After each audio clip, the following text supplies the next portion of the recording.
We have a cultural obsession with the natural.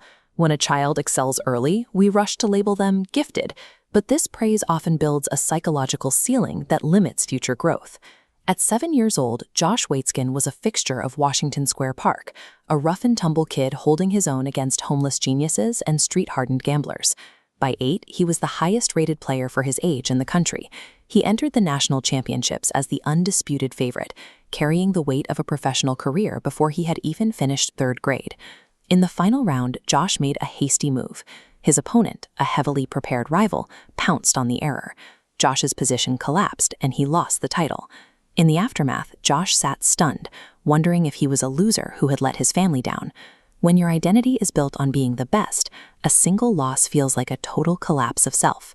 This reaction is what developmental psychologist Dr. Carol Dweck identifies as a specific vulnerability in how children perceive their own intelligence. Those who hold an entity theory believe their skill is a fixed trait. They are smart or talented. Because they see ability as unchangeable, they often avoid challenges to prevent anything from shattering that perfect image. In contrast, incremental learners associate success with effort. They believe that with hard work, difficult material can be grasped step by step. For them, a challenge is a chance to grow, not a test of their worth. True growth requires a period of vulnerability. Like a hermit crab outgrowing its shell, a learner must abandon their previous safety and expose themselves to find a more spacious home. Intelligence level does not determine who succeeds. The framework a learner uses, whether a finished product or a work in progress, decides whether they will thrive or shatter under pressure. In chess, entity theory shows up in opening madness. Young players obsessively memorize opening traps to secure quick, effortless wins that require no deep thought. But this relies on a rigid script. If an opponent finds a way out of the trap, the memorized path shatters. The player is left in a complex middle game they don't actually understand. Josh's coach did the opposite. He stripped the board's complexity to start at the end game, focusing on 3 pieces.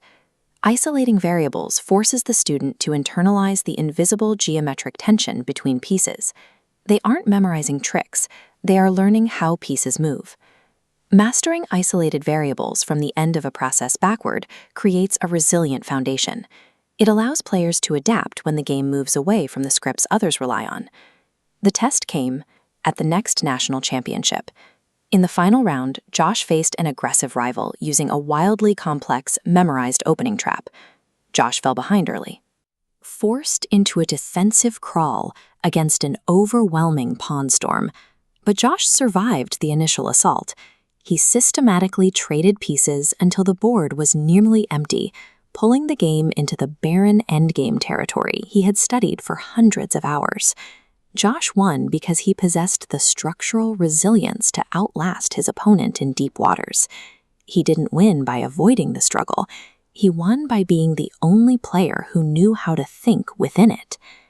Years later, the chess prodigy stood in Taipei at the Tai Chi Chuan World Championships, competing now as an elite martial artist. Josh realized that the mental work of chess and the physical mechanics of Tai Chi are governed by the same underlying process of growth. He calls this form to leave form, the process of internalizing technical fundamentals so deeply that they become intuitive. Eventually, the conscious mind is freed to operate in a state of pure, unhindered flow. Audit your own pursuits. Look for where you are relying on life hacks or quick opening traps to skip the difficult work of learning the foundation. Excellence requires embracing the vulnerability of the hermit crab and committing to the quiet work of incremental mastery. In the end, the ultimate skill is the art of learning itself.